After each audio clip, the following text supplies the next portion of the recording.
नमस्ते, मैं हेमंत स्वामी फिर एक नई वीडियो के साथ आपके समक्ष उपस्थित हूँ।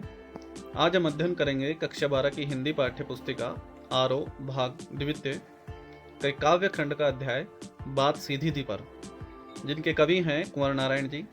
तो इनकी एक और कविता हम पहले अध्ययन कर चुके हैं कविता के बहाने, जो आप कक्षा 12 की प्लेलिस्ट में जाकर अध्ययन कर सकते हैं। और अभी तक आपने चैनल सब्सक्राइब नहीं किया है तो चैनल को सब्सक्राइब कर लें ताकि आपको आपके विषय से संबंधित जानकारी यथाशीघ्र प्राप्त हो सके।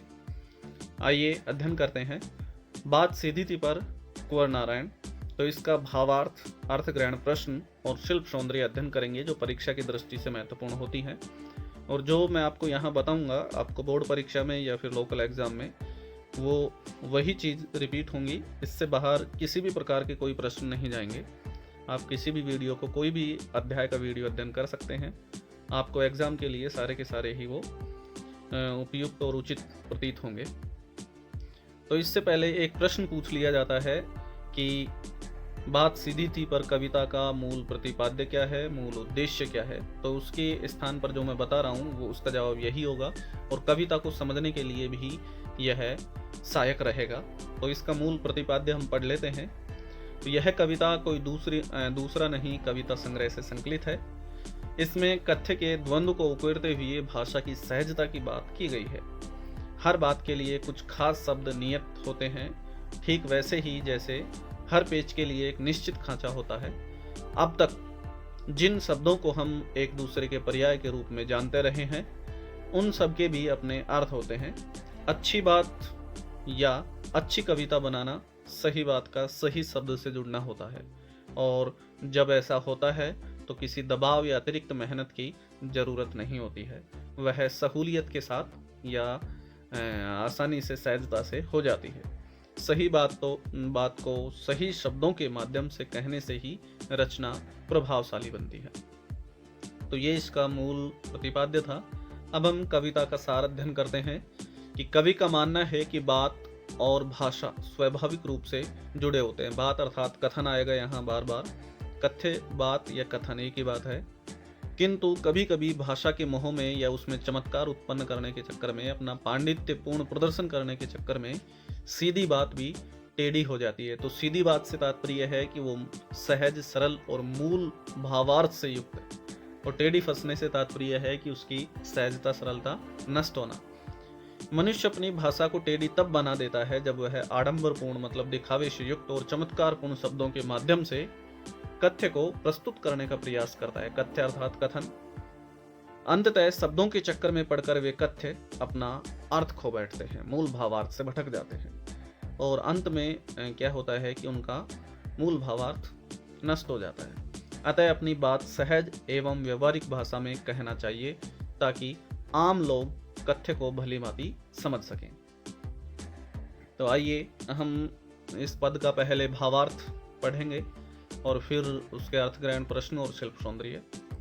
तो पद है कि बात सीधी थी पर एक बार भाषा के चक्कर में जरा टेढ़ी फंस गई।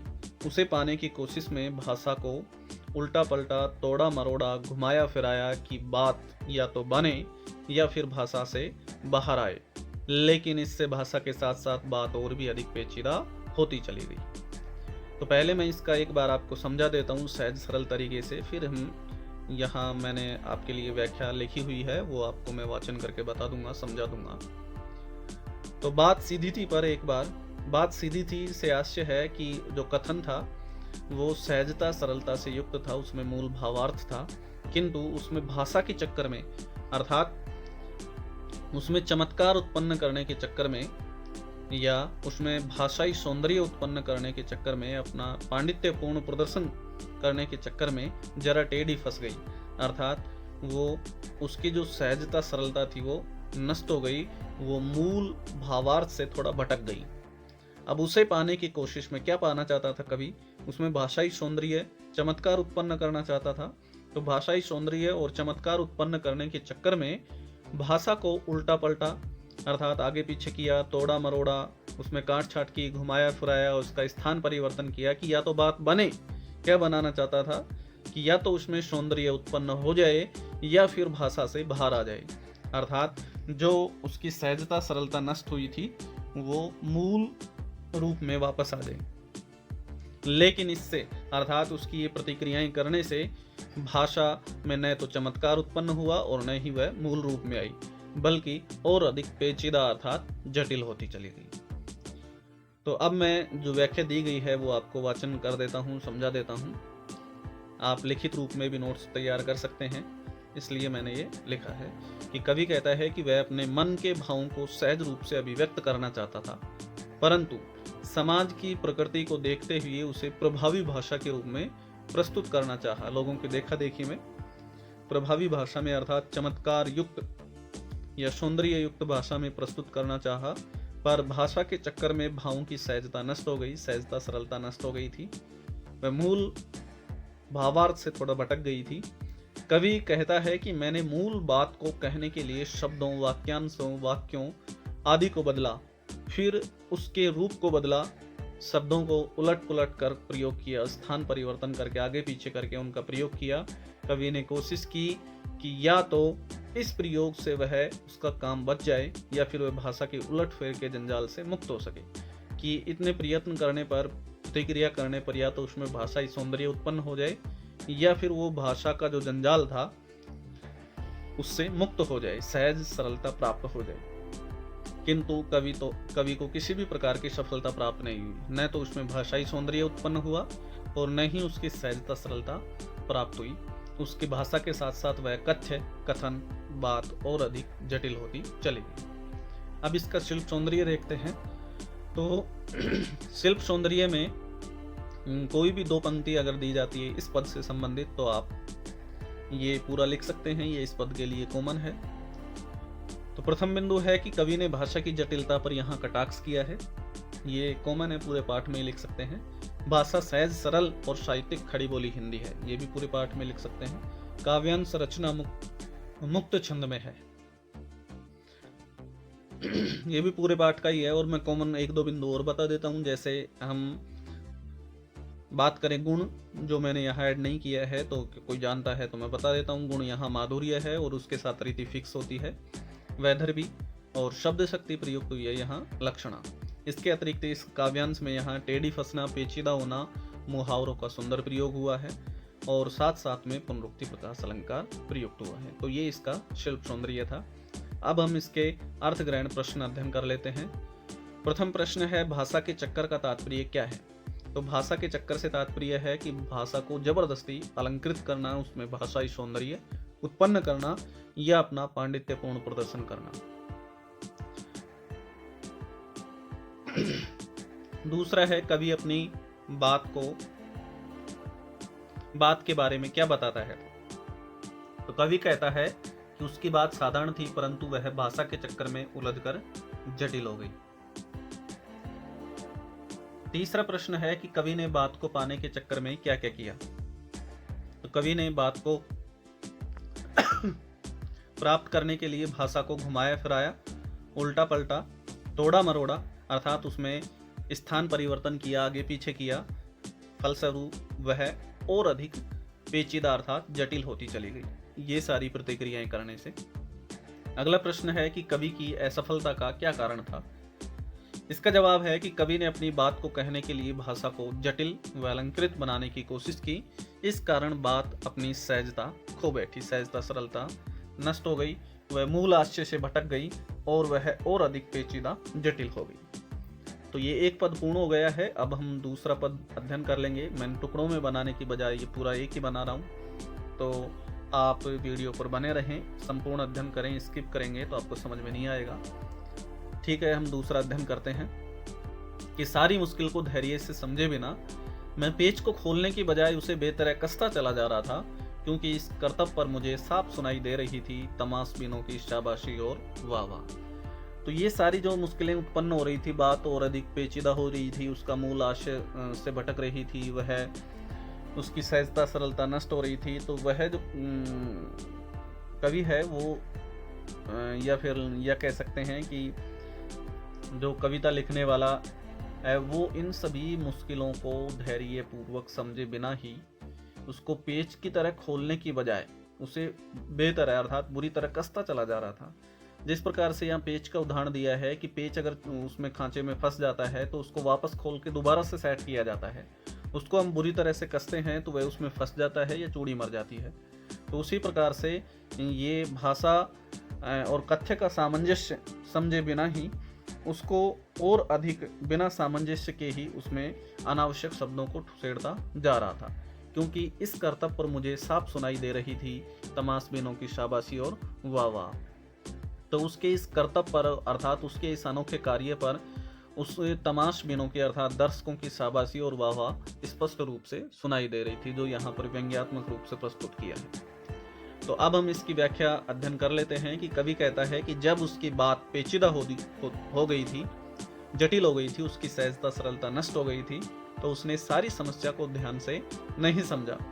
हल ढूंढने के बजाय वह और अधिक शब्दों के जाल में शब्द जाल में फंसता चला गया। बात का पेच खुलने के स्थान पर टेढ़ा हो गया था और कवि उसे अनुचित रूप से कसता चला जा रहा था। तो ये उदाहरण से मैंने बताया था कि पेच अगर खांचे में फंस जाता है तो उसको खोल से दोबारा से उसका सामंजस्य बनाकर, खांचे का और उसकी चूड़ी का सामंजस्य बनाकर फिर सेट किया जाता है, नहीं तो वो उसमें फंस जाता है और चूड़ी मर जाती है। इसी प्रकार से भाषा और कथन का सामंजस्य बनाए बिना ही उसमें बेतरतीब तरीके से उसमें शब्द सौंदर्य युक्त शब्द ठूंसता चला जा रहा था। इससे भाषा और अधिक कठिन हो गई और शब्दों के प्रयोग पर दर्शक उसे प्रोत्साहन दे रहे थे, उसकी प्रशंसा कर रहे थे, वाहवाही कर रहे थे। इसका शिल्प सौंदर्य है कि कवि धैर्यपूर्वक सरलता से काम करने की सलाह दे रहा है। वाह वाह में पुनरुक्ति प्रकाश अलंकार है और पेच कसने के बिंब से कवि का कथ्य प्रभावी बना है। तो पेच का यहाँ बिंब या उदाहरण के साथ प्रस्तुत किया है, बड़ा ही सुंदर सटीक प्रभावी रूप से यहाँ स्पष्ट हुआ है। बेतरह विशेषण यहाँ सटीक है, ये उर्दू का है। बे उपसर्ग कर्तव्य शब्द में व्यंग्यात्मकता का भाव निहित है, जो मैं आपको पूर्व में बता चुका हूँ। और लोकप्रिय उर्दू शब्दों जैसे बेतरह, कर्तव्य, तमाशबीन, साफ आदि शब्दों का सुंदर प्रयोग हुआ है और मुक्तक छंद है। बाकी इसमें वही रहेगा, गुण माधुर्य, रीति वैदर्भी, लक्षणा, शब्द शक्ति। अब हम इसके अर्थग्रहण प्रश्न अध्ययन करते हैं कि कवि की क्या कमी थी। इसका जवाब है कि कवि ने अपनी समस्या को ध्यान से नहीं समझा, वह धैर्य खो बैठा था, वह भाषा और कथन का सामंजस्य नहीं बना पाया था।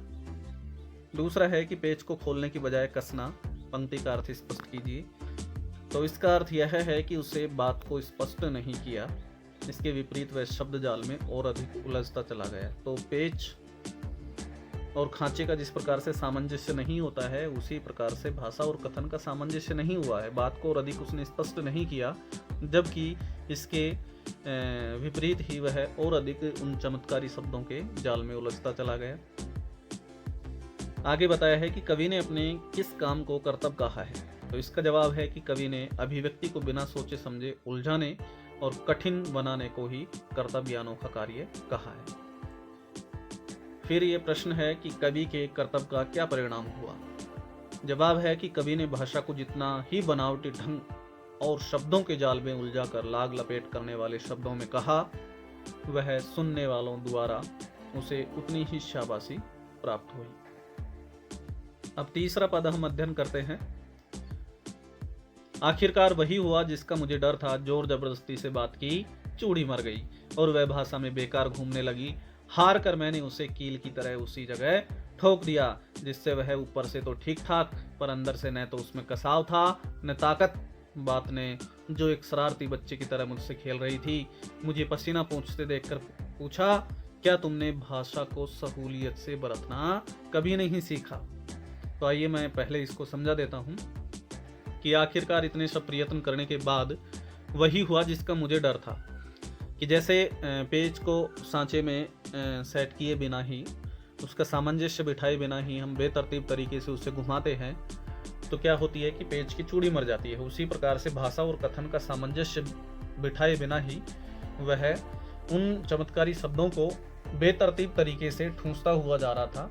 तो जिससे क्या हुआ, चूड़ी मर गई, अर्थात उसका जो प्रभाव है, मूल भाव है, वो नष्ट हो गया था और भाषा में बेकार घूमने लगी और उसका जो मूल आकर्षण था, मूल भावार्थ था, वो नष्ट हो गया था। तो भाषा की दृष्टि से वो व्यर्थ हो गई थी। हार कर मैंने उसे कील की तरह उसी जगह ठोक दिया। तो जिस प्रकार से उसकी जो चूड़ी मर जाती है पेच की, तो क्या करते हैं कि उसको ठोक दिया जाता है। तो वो बाहर से तो क्या होता है कि ठीक ठाक लगती है, ऐसा लगता है जैसे सेट है, लेकिन अंदर से उसमें कसाव और ताकत खत्म हो जाता है उस पेच का। पेच, और वो समझ गए होंगे आप, कील। तो कील की तरह उपमालंकार है। तो पेच तो जिसमें चूड़ी आती है वो होता है, और कील सीधी आती है जो बल के सहारे ठोकी जाती है। पेच को कसा जाता है सांचे में सामंजस्य बिठाकर। ऐसे ही बताया है कि मैंने भाषा और कथन का सामंजस्य बिठाए बिना ही उसमें बेतरतीब तरीके से अनावश्यक शब्दों को ठूस रहा था, तो उसका मूल भावार्थ नष्ट हो गया। जिससे क्या है कि मैंने उन अनावश्यक शब्दों को वहीं ठुसेड़ कर छोड़ दिया, जैसे कील, पेच को कील की तरह ठोक कर छोड़ देते हैं। तो बाहर से तो वो कविता, जैसे बाहर से वो पेच बिल्कुल ठीक ठाक दिखाई देता है, ऐसे ही बाहर से कविता ठीक ठाक दिखाई दे रही थी, लेकिन उसमें अंदर जो आकर्षण और सौंदर्य था वो समाप्त हो गया था। अंत में पद में कहा गया है कि बात ने जो एक शरारती बच्चे की तरह, तो यह मानवीय कर्ण अलंकार है, शरारती बच्चे की तरह। बात कथन के साथ यह मानवीय कर्ण किया है, मानवीय क्रिया है शरारत और खेलना। तो बात ने जो एक शरारती बच्चे की तरह मुझसे खेल रही थी, कि जिस प्रकार से शरारती बच्चा क्रड़ा करता रहता है, वो आसानी से पकड़ में नहीं आता है, उसी प्रकार से कथन, यह बात भी शरारती बच्चे की तरह खेल रही थी, अर्थात वह उसके पकड़ में नहीं आ रही थी। कहने से तात्पर्य है कि जैसा उसमें आकर्षण उत्पन्न कर रहा था, वो आकर्षण उत्पन्न नहीं हो पा रहा था, वह कथन कवि के समझ से बाहर था। मुझे पसीना पोंछते देखकर पूछा, और मैं सारे प्रयत्न कर चुका था, जैसा कि ऊपर हम अध्ययन कर चुके हैं कि किस प्रकार से काटा छाटा, स्थान परिवर्तन किया, उसको ठोका, अनावश्यक शब्द ठूंसे उसमें। तो इस प्रकार से हार थक कर वो पसीना जब पहुंच रहा था, अर्थात जब भी उसके वो सौंदर्य उत्पन्न नहीं हुआ, तो भाषा ने पूछा कि क्या तुमने भाषा को सहूलियत से बरतना कभी नहीं सीखा। सहूलियत अर्थात सावधानी से, सहजता से, सरलता से। तो ये उन कवियों पर व्यंग है जो क्या है कि अपना पांडित्यपूर्ण प्रदर्शन करने के चक्कर में अनावश्यक सौंदर्यपूर्ण शब्दों का प्रयोग करते हैं। अब इसकी व्याख्या प्रस्तुत है कि कवि अपनी बात कहने के लिए बनावटी भाषा का प्रयोग करने लगा। परिणाम वही हुआ जिसका कवि को डर था। जैसे पेच के साथ जबरदस्ती करने से उसकी चूड़ियां मर जाती हैं, उसी प्रकार शब्दों के जाल में उलझकर कवि की बात का प्रभाव भी नष्ट हो गया। वह बनावटीपन में ही खो गई, उसकी अभिव्यंजना समाप्त हो गई। अंत में कवि जब अपनी बात को स्पष्ट नहीं कर सका, तो उसने अपनी बात को वहीं पर छोड़ दिया, जैसे पेच की चूड़ी समाप्त होने पर उसे कील की तरह ठोक दिया जाता है। ऐसी स्थिति में कवि की अभिव्यक्ति बाहरी तौर पर तो कविता जैसी लगती थी, किंतु उसमें भावों की गहराई नहीं थी, शब्दों में ताकत नहीं थी, आकर्षण नहीं था, सौंदर्य नहीं था। कविता प्रभावहीन हो गई थी। जब वह अपनी बात स्पष्ट न कर सका, तो बात ने शरारती बच्चे के समान पसीना पोंछते कवि से पूछा कि क्या तुमने कभी भाषा को सरलता, सहजता और सुविधा से प्रयोग करना नहीं सीखा है। तो इस प्रकार से ये इसका भावार्थ हो गया। अब हम शिल्प सौंदर्य अध्ययन करते हैं इस पद का, कि कवि ने कविताओं की आडंबरपूर्ण भाषा पर व्यंग किया है, बात का मानवीकरण किया है। एक शरारती बच्चे की तरह खेल रही थी, मैं बता चुका हूं ऊपर। कील की तरह, शरारती बच्चे की तरह, दोनों में उपमालंकार है, ये भी मैं बता चुका हूँ। उपमालंकार वहां होता है जहां उपमेय उपमान की दोनों की तुलना की जाती है। तो बात की तुलना की गई है शरारती बच्चे से और कील से। तो जोर जबरदस्ती पसीना पहुंचते में अनुप्रास अलंकार है, जय जय की पै की आवृत्ति हो रही है। बात की चूड़ी में या बात रूपी चूड़ी में रूपक अलंकार है। कील की तरह ठोकना भाषा को जबरदस्ती जटिल बनाने का परिचायक है, पहचान है। मुक्तक छंद का प्रयोग हुआ है, काव्यांश में खड़ी बोली हिंदी का प्रयोग हुआ है, और यहाँ भाषा खड़ी बोली हिंदी है, गुण माधुर्य है, रीति वैदर्भी है, और शब्द शक्ति वही लक्षण है। अब इसके अर्थग्रहण प्रश्न जान लेते हैं कि बात की चूड़ी मर जाने और बेकार घूमने के माध्यम से कवि क्या कहना चाहता है। इसका जवाब है कि जब हम पेच को जबरदस्ती कसते चले जाते हैं, तो वह अपनी चूड़ी खो बैठता है, चूड़ी मर जाती है तथा स्वतंत्र रूप से घूमने लगता है, उसका कसाव, मजबूती, पकड़ समाप्त हो जाती है। इसी तरह जब किसी बात में जबरदस्ती शब्द ठूंसे जाते हैं, भाषा और कथन का सामंजस्य नहीं बिठाया जाता है, तो वह अपना प्रभाव खो बैठती है तथा शब्दों के जाल में उलझकर रह जाती है। अगला प्रश्न है, काव्यांश में प्रयुक्त दोनों आयामों के प्रयोग सौंदर्य पर टिप्पणी कीजिए। जवाब है कि बात के उपेक्षित प्रभाव के लिए कवि ने पेच और कील की उपमा दी है। इन शब्दों के माध्यम से कवि कहना चाहता है कि निरर्थक व अलंकारिक शब्दों के प्रयोग से बात शब्द जाल में घूमती रहती है, उसका प्रभाव नष्ट हो जाता है। अगला प्रश्न है कि भाषा को सहूलियत से बरतने का क्या अभिप्राय है। तो भाषा को सहूलियत से, सहजता, सरलता से बरतने का अभिप्राय ये है कि व्यक्ति को अपनी अभिव्यक्ति सहज तरीके से करनी चाहिए, सहज सरल रूप से करनी चाहिए। शब्द जाल में उलझने से बात का प्रभाव समाप्त हो जाता है और केवल शब्दों की कारीगरी रह जाती है। उसमें जो आकर्षण होता है, साहित्य का जो आकर्षण सौंदर्य होता है वो नष्ट हो जाता है। बात ने कवि से क्या पूछा और क्यों। तो बात ने शरारती बच्चे के समान कवि से पूछा कि क्या उसने भाषा के सहज सरल प्रयोग को नहीं सीखा है। इसका कारण यह था कि कवि ने भाषा के साथ जोर जबरदस्ती की थी, कथन का और भाषा का सामंजस्य नहीं बनाया था। तो इस प्रकार से हमने ये संपूर्ण अध्याय अध्ययन कर लिया है। अब इसके पाठ्य पुस्तक के प्रश्न भी आप प्लेलिस्ट में जाकर देख सकते हैं। धन्यवाद। चैनल सब्सक्राइब नहीं किया है तो चैनल को सब्सक्राइब करें, क्योंकि 80% बिना सब्सक्राइब किए हुए ही वॉच करते रहते हैं, तो आप अपने कोर्स से भटक सकते हैं आप भी। इसलिए आप चैनल को सब्सक्राइब कर लें ताकि आपको कोर्स से रिलेटेड एक वीडियो आपको प्राप्त हो सके। धन्यवाद।